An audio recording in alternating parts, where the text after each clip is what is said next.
शरत वसंत नामानौ द्वौ राक्षसौ समुद्भवौ तौ उपशांत्यर्थम इयं पूजा द्विधा कृता। तमाम वर्षर जो 40 गोटी नवरात्रि रही से 40 गोटी नवरात्र भितर मात्र 4टी 2टी गुप्त नवरात्र एवं गोटे अकाल बोधनाक्ष एवं शयनाक्ष दुई प्रकार। अकाल बोधनाक्ष चंडी भौतिक महाशक्ति जो अर्चन हुए ताहा शारदीय बा आश्विन मास रही था। एवं किंतु जो शयनाक्ष चंडी जहाँकि वसंत ऋतुर प्रवेश जिते प्रथम उष्मता सृष्टि धरापृष्ठ को स्पर्श करे से धरापृष्ठ में उत्पन्न होता है से उत्पात पुरुष रूपक केतक बीजाणु भूताणु जीवाणु जनित समस्त संक्रामक रोग।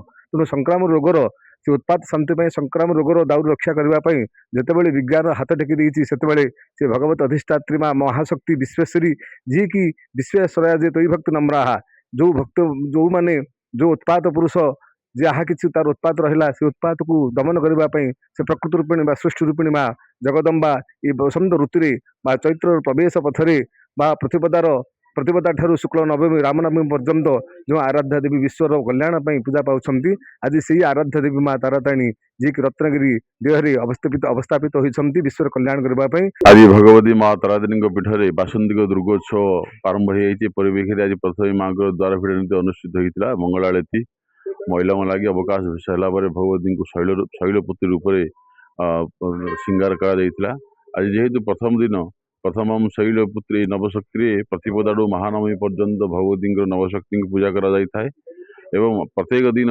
षोडशोपचार पूजा चंडीपाठ होम विभिन्न प्रकार गुप्त नीति अनुष्ठित होता है।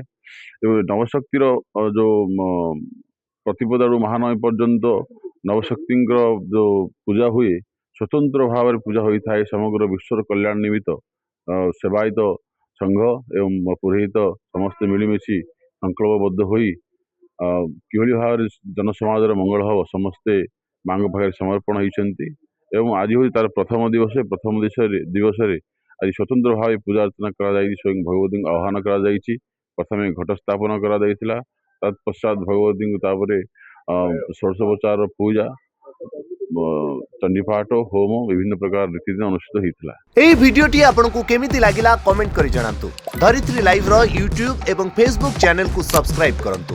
अधिक खबर पई लॉगिन करंतु www.dharitri.com।